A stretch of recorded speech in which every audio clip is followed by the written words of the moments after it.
Hi everyone, welcome back to my channel. आज मैं आपके लिए now we are breaking up drama की एपिसोड नंबर 11 की स्टोरी एक्सप्लेनेशन लेकर आई हूँ।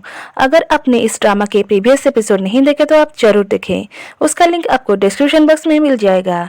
लाइक, कमेंट और सब्सक्राइब करना मत भूलिएगा। एपिसोड के शुरू में दोनों बैठ के टीवी देख रहे थे। तब यंग बोलती है, तुम दोनों के पास अगर ज़्यादा टाइम नहीं होगा स्पेंड करने के लिए तो तुम क्या करोगे? बोलता है, मैं तो यही चाहता हूँ कि हर सुबह मैं तुम्हारा चेहरा देख के उठूँ।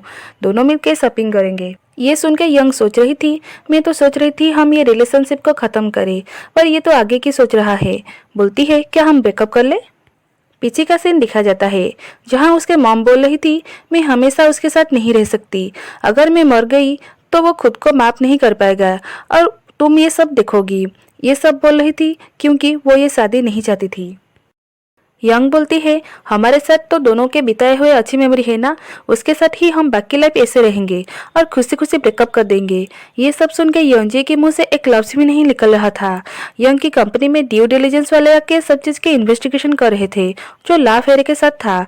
यंग को पूछने पे बोलती है, हाँ मैं सबमिट कर दूंगी वो सब। ये सब चीज़ क्यों हो रहा है ये डिस्कशन करने टाइम नारी बोलती है, मैं भी शेयर मार्केट की वजह से नहीं हो रहा है क्योंकि मेरी ब्रदर इन लॉ है वो तो नहीं बोल रहे थे। सुंजू बोलती है, हम तो पिछले 30 साल से लीडिंग कंपनी है ना और हमारे सीजनल कलेक्शन भी अच्छा है। शीशुक अपने पापा को पूछती है, क्यों ड्यू डिलिजेंस वाले हैं यहाँ? वो बोलता है, हाँ कुछ रीजन की वजह से। तुम क्यों ये सब पूछ रही हो? उधर छी हुंग भी था तो दोनों झगड़ते हैं। ये बोलते हैं, मैंने सोनो क्लेरी मेरी दोनों का लंच की। तो छी हुंग बोलता है, मैं कंपनी में सारे मैनुअल वर्क करता हूँ। तब यंग आती है तो मैनेजर इस बारे में पूछता है तो बोलती है, हम कोशिश कर रहे हैं। लाइफ फेरे अब तक कोई रिप्लाई नहीं दिया। बोलता है, तुम दूसरे रूमर को अनदेखा करो और प्रोजेक्ट में ध्यान दो। इस बारे में मिस्टर को और अदर एम्प्लॉय बात कर रहे थे। तब वहाँ यंग आती है तो जब पूछते हैं तो वो ये बात को अवॉइड करती है। हुन योंजे को बोल रहा था, यंग के पास दो ही रास्ता है, वो रहेगी या तो छोड़ के जाएगी। नारी बोलती है, उन लोगों को साइज को लेके बहुत इशू था। तो यंग बोलती है, हम कंसल्ट टीम के साथ बात करेंगे। तब नारी सुंजो दोनों थोड़े अपसेट थे। तो यंग बोलती है, हमें काम पे फोकस करनी चाहिए, हमारे पास तो कोई ऑफिशियल नोटिस भी नहीं है। तब सुंजो की फ़ोन में मैसेज आती है तो छी ह्यूंग ये नोटिस कर रहा था।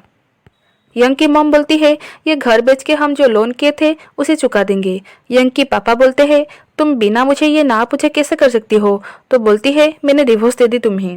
वो बोलते हैं, पर मैंने तो साइन नहीं किया और कुछ गलती भी नहीं किया। तो बोलती है, तो मिस स्वीट कौन है जिसके साथ तुम बात करते हो? मिस स्वीट योंजे का नंबर था जिसकी वजह से ये गलतफहमी हुआ है। ये दोनों मिलकर खाना खा रहे थे। तब योंजे बोलता है, हम दोनों के मम ये रिलेशनशिप के अगेंस्ट है, पर सब चीज़ ऐसा तो हमेशा नहीं रहेगा, समय के साथ साथ कुछ चेंज हो जाएगा, तब तक हमें सब्र करना चाहिए। यंग बोलती है, तुम्हारा शर्ट का कलर मुझे बहुत पसंद है जो कि ब्लू ब्लैक कलर था। बोलती है, ब्लैक हमेशा डार्क और डल कलर नहीं है, ऐसा कलर है जो कि तुम देखना नहीं चाहती हो। जस्ट लाइक ब्रेकअप, वो भी हमेशा गम नहीं देता है। यंग की मॉम बोलती है, तुम अपने बेटे को पेरिस क्यों नहीं भेज देती हो? दूर रहेंगे तो दोनों के बीच में दूरी होगी। तो बोलती है, वो उसकी मॉम के साथ यहाँ रहेगा और दोनों झगड़ते हैं। तब यंग की मॉम उसे कॉल करके ये सब बोल रही थी जानबूझ के योंजे की मॉम के सामने। तब योंजे यंग से फ़ोन लेके बात करता है तो वो बहुत बुरा भला बोलती है क्योंकि ये रिलेशनशिप दोनों के परिवार वाले को मंजूर नहीं था। ये सब सुन के योंजे का मॉम बहुत टेंशन थी। तब उनके पास योजंग भी थी। तब ये आता है, बोलता है, तुम ये सब क्यों किया मॉम? तो वो बोलती है, तुम सोच रहे हो ये सब मेरी गलती है और ये वो एक घटिया औरत है। तो बोलता है, पर मैं सोवान और आपके जैसे क्लासी नहीं हूँ। दूसरी तरफ यंग भी उसकी मॉम को समझा रही थी ये सब। अब घर आके ये दोनों यंग के सामने भी झगड़ते हैं वो डिवोर्स मैटर को लेके। ये बोलती है, मैं अपनी पूरी लाइफ लगा दी बेटी और तुम्हारे लिए। उसके पिता भी सेम बोलते हैं कि एक टीचर होके मैं और क्या कर सकता था। ये सब यंग अपनी मॉम को भी बहुत समझाती है। मिस सोहो को बोलती है, मैं मरने से पहले एक गेट टुगेदर करके सबके साथ मिलना चाहती हूँ।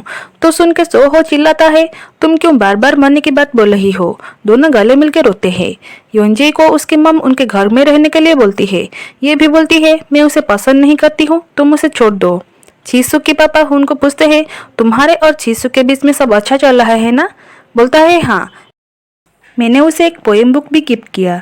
जब वो गिफ्ट किया था तब ये देख के छीसुक देख के शॉक हो जाती है, पर फेक स्माइल के साथ एक्सेप्ट करती है। हुन मैनेजर को बोलता है, प्यार में पढ़ना पोएम लिखना जैसा है। तो मैंने इसलिए गिफ्ट किया उसे। ये दोनों बात कर रहे थे, तब नारिया के यंग को कुछ फाइल्स दिखाती है तो वो कॉल कट कर देती है। तब चीसुक सोहो के साथ वो लड़की को दूर से देखती है। सोहो बोला था कि मेरी वाइफ का तबीयत बहुत खराब है, पर ये बोली थी मैं तुम्हारे बिना कैसे रहूंगी, तुम ऑफिस वापस आ जाओ। ये सब बात चीसुक फोन करके यंग को बोलती है। दोनों मिलके मीसुक के घर जाते हैं। तब ये दोनों को अचानक देख के वो पूछती है, क्या बात है, तुम ऐसे टाइम पे कुछ तो है। तो चीसुक बोलने जा रही थी, तब यंग उसे आंख से इशारा करके रोक लेती है। योंजी बोलता है, मुझे पता नहीं ये सब का अंत क्या होगा। तो यजंग बोलती है, मैं भी तुम्हें सब खोना पड़ेगा। सुन के बोलता है, मुझे यही समझ नहीं आ रहा है, ये मेरा प्यार है, मेरा शादी है, इस चीज में मैं पेरेंट्स की परमिशन क्यों लूँ। बोलती है, हाँ वो तो एक ट्रेजेडी है, यानी कि यंग। योंजी बोलता है, तुम्हें कैसे पता। तब सोवान तो उसके साथ ब्रेकअप करने जा रहा था, वो तो इसलिए तुम उसके पीछे जा रही थी, वो बारिश के टाइम। ये सुन के थोड़ी चौंक जाती है। जब मुझे पुलिस ने बोला सोवान ड्रिंक्स किया था, मुझे सुन के थोड़ा अजीब लगा, क्योंकि वो कभी अकेला ड्रिंक्स नहीं करता, तो मैंने इस बारे में ढूंढ निकाला। दिखाता है जहाँ बार के ओनर योंजे को बोलता है उसके साथ एक लड़की भी आई थी और वो जाने के बाद वो भी उसे फॉलो की थी। दोनों सेपरेट कार में गए थे। अब पीछे की बात योजोंग याद कर रही थी। सोवान कार में जाने के बाद वो उसे पीछा की थी। मैं उसे रोकने की कोशिश की थी। वो बारिश वाली रात में उसे रोकने के लिए कार को उसके कार के सामने कर रही थी। तब एक लॉरी आ जाती है दूसरी तरफ से और तब सोवान का एक्सीडेंट भी हो जाता है सडन ब्रेक लगाते टाइम। ये सब देखने के बाद वो डर से कांप रही थी। पूछ रही थी, क्या तुमने इस बारे में किसी को नहीं बताया हो अब तक। तो बोलता है, मैं जानता हूँ तुम उसे अपने दिल से प्यार कर रही थी, तुम्हें ज्यादा दुख होगी इसलिए।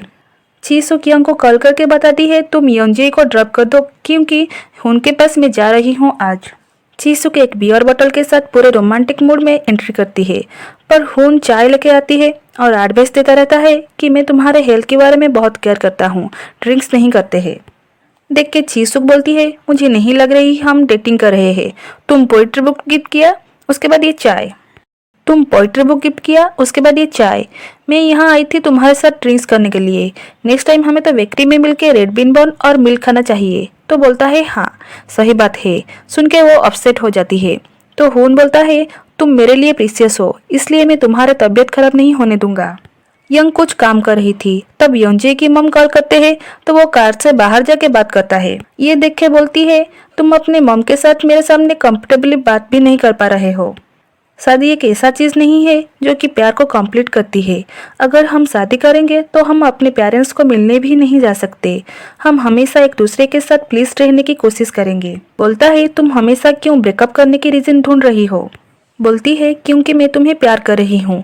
जो मोमेंट हम दोनों मिलके गुजारे हैं, हम सिंसियर थे ना। योंजे बोलता है, तुम ब्रेकअप की बात तब करना जब हम सारी कोशिश मिलके कर लेंगे तब। अब दोनों गले मिलते हैं। योंजे अपनी मॉम को सॉरी बोलने टाइम को वो याद कर रही थी। लाफ्रे कंपनी दोबारा क्लोथ मॉडिफाई करने भेजा था।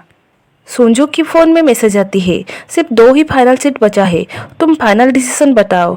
तो जाके नारी के साथ डिस्कस करती है तो वो बोलती है, मैं कैसे यंग को इस सिचुएशन में छोड़ के जा सकती हूँ। सोंजू बोलती है, पर कंपनी तो हमारे ओपिनियन कभी मांगता ही नहीं है, तो हम क्यों लॉयल बने। अगर तुम नहीं जाओगे तो मैं अप्लाई करूंगी बोल के चली जाती है। मिस्टर को भी अपना सामान पैक कर रहे थे।